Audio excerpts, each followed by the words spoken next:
Hello प्यारे बच्चों, this is Yogesh Sharma, your favourite teacher, and I welcome you all in the second part of second chapter from geography, that is globes, latitude and longitudes. बच्चों, पिछली class में हमने globes के बारे में पढ़ा था, हमने लेटीट्यूड्स के बारे में पढ़ा था, लेटीट्यूड्स क्या होती हैं। इसके अलावा हमने कुछ इंपॉर्टेंट लेटीट्यूड्स देखी थी, जैसे कि हमने देखा था इक्वेटर, है ना, Tropic of Cancer, Tropic of Capricorn. उसके अलावा हमने देखा था Arctic Circle, Antarctic Circle, right. और उसके अलावा हमने एक बहुत इंपॉर्टेंट टॉपिक देखा था जो कि था हमारा heat zones of the earth, that is torrid zone, temperate zone and frigid zone. हमने ये सारी चीजें देख ली थी और आज की वीडियो में जो हमें पढ़ना है वो हमें पढ़ना है लॉन्गिट्यूड्स के बारे में। तो चलो क्लास को स्टार्ट करते हैं।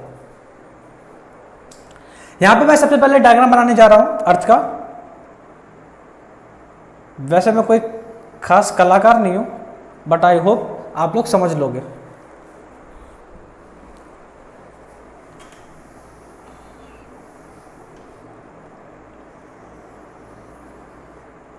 ओके, देखो मैंने कल आपको बताया था यहाँ पे कि यहाँ पे मैं एक लाइन ड्रॉ कर रहा हूँ और इस लाइन के बारे में पिछली क्लास में मैंने आपको बताया है।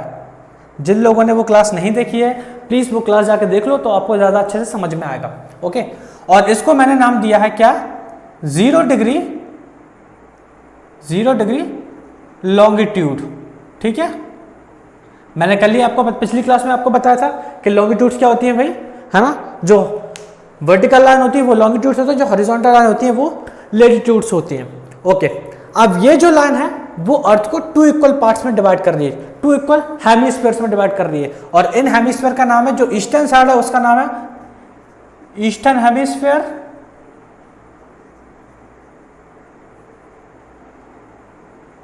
और जो वेस्ट साइड है इसका नाम है वेस्टर्न हेमिस्फीयर। ओके, देखो इसके अलावा जो लॉन्गिट्यूड्स हैं, जो लॉन्गिट्यूड है इसको हम दूसरे नाम से भी जानते हैं और इसका नाम है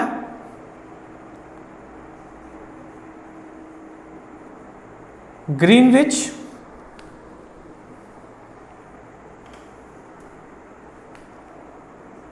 यहां पे लिख देता हूं मैं ग्रीनविच मेरिडियन, हम इसको इस नाम से भी जानते हैं।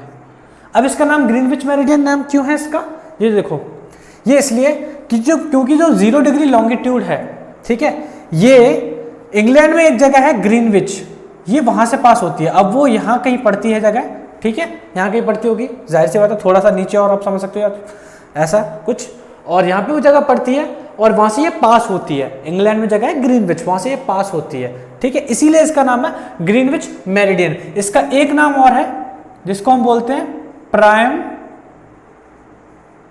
मेरिडियन। ये सारे ही नाम आप लोग याद रखेंगे, ठीक है। 0 डिग्री लॉन्गिट्यूड ये तो उसकी पोजीशन से ही हो गया, और प्राइम मेरिडियन और ग्रीनविच मेरिडियन ये इसके नाम और हो गए, ठीक है। ओके, अब देखो ये जो लॉन्गिट्यूड्स हैं ये टोटल नंबर में 360 होती हैं, ठीक है। जैसे नंबर ऑफ लेटीट्यूड्स कितनी थी, मैंने पिछली वीडियो में आपको बताया नंबर ऑफ लेटीट्यूड्स कितनी थी काउंटिंग में, टोटल 181, और ये टोटल नंबर होती हैं 360 टोटल होती हैं, ठीक है। और लेटीट्यूड्स की क्या खासियत है, ये सेमी सर्कल होती हैं। जो लॉन्गिट्यूड होती है वो सेमी सर्कल होती है, जो लेटीट्यूड होती है वो पूरे सर्कल होती है। जैसे कि अगर मैं लेटीट्यूड यहां से ड्रॉ करता हूं, अभी लेटीट्यूड हम ड्रॉ करते हैं तो पूरी अर्थ में घूम के वो वापस आ जाती है, इसलिए वो सर्कल होती है। जबकि ये जो क्या होती है, ये सेमी सर्कल होती है, ये नॉर्थ पोल से साउथ पोल को जोड़ती हैं, कनेक्ट करती है, नॉर्थ पोल से लेकर साउथ पोल तक होती है ये, ठीक है। ये क्या होती है, इसीलिए सेमी सर्कल होती है, उसके अलावा ये आगे जाती नहीं है। और इसके अलावा इनके बीच में जो डिस्टेंस सबसे ज्यादा जो होती है वो कहां होती है, इक्वेटर के पास में, मैक्सिमम डिस्टेंस एट इक्वेटर, वो करीब करीब कितनी होती है, 111 किलोमीटर। और सबसे कम जो डिस्टेंस होती है वो कहां होती है, मिनिमम डिस्टेंस कहाँ होती है, बल्कि मिनिमम क्या मैं यहां पे लिखूंगा, दे मीट एट पोल्स, ठीक है। और यहां पोल पे आके सारी ही लॉन्गिट्यूड्स आके मिलती हैं, यहां पोल पे आके, ठीक है, from North Pole to South Pole. ये हो गई हमारी लॉन्गिट्यूड्स के बारे में जो मोटी मोटी बातें थी वो। ओके, चलो आगे चलते हैं। ओके बच्चों, तो अब हम बात करने वाले हैं लॉन्गिट्यूड और टाइम के बारे में। देखो, आज आप लोगों को थोड़ा टाइम से रिलेटेड कंसेप्ट क्लियर होगा और मैं क्लियर करने की कोशिश करूंगा लॉन्गिट्यूड एंड टाइम। इसके लिए मुझे फिर से एक डायग्राम ड्रॉ करना पड़ेगा अर्थ का, जो कि मुझे बिल्कुल भी नहीं आता। ओके, ये मैंने ड्रॉ किया। अब आप सब लोग जानते हो और मैंने आप सबको बताया था कि अर्थ जो है वो रोटेट करती है, वो किस डायरेक्शन में रोटेट करती है, फ्रॉम वेस्ट टू ईस्ट, ठीक है। अर्थ कैसे रोटेट करती है भाई, फ्रॉम वेस्ट टू ईस्ट। और इसीलिए जो ईस्टर्न हेमिस्फीयर में जो कंट्रीज होती हैं, जो ईस्ट साइड की जो कंट्रीज होती है, वहां पहले सूरज उगता हुआ दिखाई देता है और वेस्टर्न हेमिस्फीयर में यानी वेस्टर्न कंट्रीज में बाद में, ठीक है, ये रीजन होता है। और अब देखो, जब अर्थ है, जो अर्थ है वो अपना पूरा रोटेशन कितने टाइम में कंप्लीट करती है, 24 आवर्स में, ठीक है, 24 घंटे में पूरा करती है कंप्लीट, राइट। अब मुझे ये बताओ आप लोग कि 24 घंटे में कितना घूमती है भाई, 24 घंटे में कितना घूमती है। आई एम श्योर जो छोटे बच्चे हैं उन्होंने भी एंगल्स के बारे में पढ़ा होगा, मैथ में आप सब लोगों ने पढ़ा होगा। अगर मैं ये एक ऐसा एंगल बना देता हूँ, ये कैसा एंगल है, ये एक एक्यूट एंगल है भाई, राइट, एक एक्यूट एंगल है। क्यों? क्योंकि ये 90 डिग्री छोटा है। अगर यही मैं इसको स्ट्रेट कर दूंगा तो क्या हो जाएगा, ये राइट एंगल हो जाएगा, 90 डिग्री का हो जाएगा। यही मैं अगर इसको ऐसे वर्क कर दूंगा तो क्या हो जाएगा, ये ऑब्ट्यूज एंगल हो जाएगा। क्यों? Because it is more than 90 degree and less than 180 degree. Okay, और अगर इसको मैं ऐसे कर दूंगा तो क्या हो जाएगा, ये स्ट्रेट एंगल हो जाएगा 180 डिग्री का, ठीक है। वहीं अगर इसको मैं ऐसे कर दूंगा यहाँ पे, ये मैं यहां से लेके यहां तक ले आऊंगा तो ये 270 डिग्री का क्या रिफ्लेक्सिव एंगल हो जाएगा। ओके, और अगर इसको मैं वापस से ऐसे ले जाऊंगा, ऐसे करके पूरा यहां पे कंप्लीट कर दूं, मतलब कि ये मैं ले जाके ये कर दूं और यहां पे मैंने एक और एरो लगाया, थोड़ा सा बड़ा बनाता हूं मैं डायग्राम, ये, और मैंने यहां पे एक और एरो लगा दिया और ले जाके मैंने यूं कर दिया। ये अब होगा आपका 360 डिग्री का एंगल, जिसे हम बोलते हैं कंप्लीट एंगल। क्यों बोलते हैं कंप्लीट एंगल? क्योंकि इसने अपना पूरा रोटेशन कंप्लीट कर लिया है एक, यानी कि जो वन रोटेशन होता है वो कितना होता है, 360 डिग्री का होता है, ठीक है। तो ये तो थी बेसिक सी मैथमेटिक्स और बेसिक सी बात, क्योंकि यहाँ पे थोड़ी सी मैथ्स यूज होने वाली है बच्चों, इसलिए मैंने आपको ये चीज समझाई, ठीक है।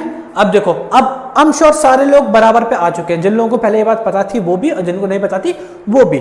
अब देखो, अर्थ जो है वो रोटेशन अपना 24 आवर्स में कंप्लीट करती है, राइट।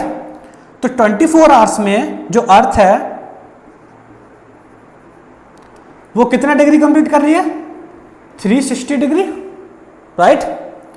तो मुझे निकालना है कि अर्थ 1 आवर में कितनी डिग्री कंप्लीट करती है। तो मैं क्या करूंगा, 360 डिग्री को 24 से डिवाइड कर दूंगा, राइट, और ये निकल के आ जाएगा मेरे पास 15 डिग्री।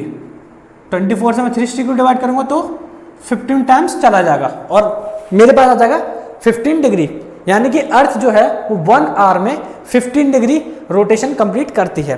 अब देखो, अब इसको यही छोड़ दो और मैं यहां पे लेके आता हूं। अब मैं इसको उल्टा लिखता हूं, मतलब कि अर्थ 15 डिग्री रोटेशन कंप्लीट कर रही है कितने में, 1 आवर में। 1 आवर को मैं लिख देता हूं 60 मिनट्स, ठीक है, 60 मिनट में कंप्लीट कर रही है। ओके, अब मुझे निकालना हो कि 1 डिग्री अर्थ 1 डिग्री कितना देर में घूमती है, कितना समय लेती है। तो मैं 60 को डिवाइड कर दूंगा 15 से, और 15 4 जा होता है 60, यानी कि 4 मिनट्स, ठीक है। तो अर्थ जो है वो 1 डिग्री कंप्लीट करती है कितने, 4 मिनट में, ठीक है। आई होप आप सबको बात समझ में आ गई होगी। ओके, और मैंने बताया था, आपको पता है कि अर्थ यहां से लेके यहां तक कितना है, पूरा 360 डिग्री, राइट। और अर्थ कितना 4 मिनट में 1 डिग्री घूमती है, यानी कि क्या पूरे 24 आवर्स में 360 डिग्री घूमती है इसका, और ये पूरे कितने 360 डिग्री है यहाँ पे, लॉन्गिट्यूड जो है, लॉन्गिट्यूड जो है वो कितना है 360 डिग्री है, ठीक है।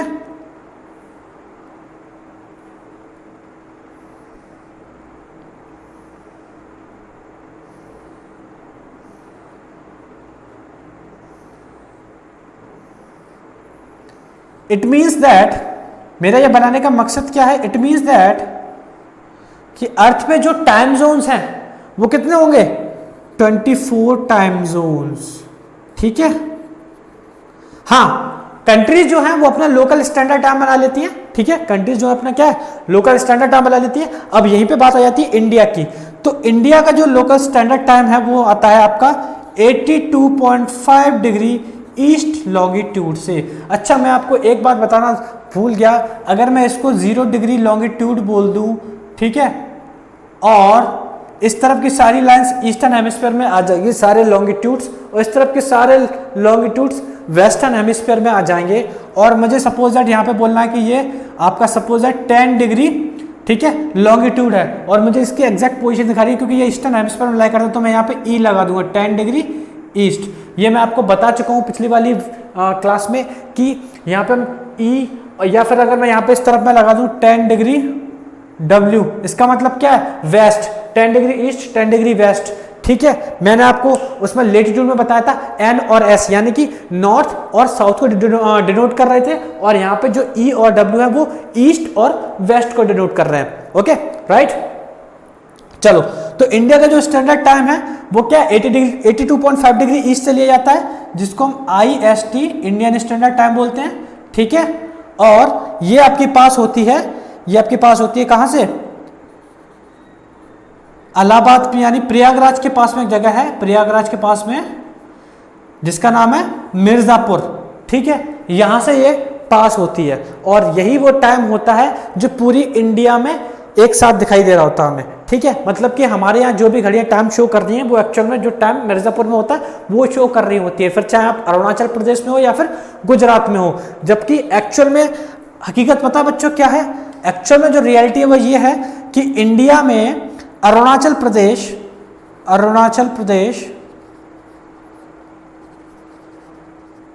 से लेकर गुजरात का जो टाइम डिफरेंस है वो करीब करीब ऑलमोस्ट 2 आवर्स का टाइम डिफरेंस है, 2 घंटे का टाइम डिफरेंस है, ठीक है, 2 घंटे का टाइम डिफरेंस है।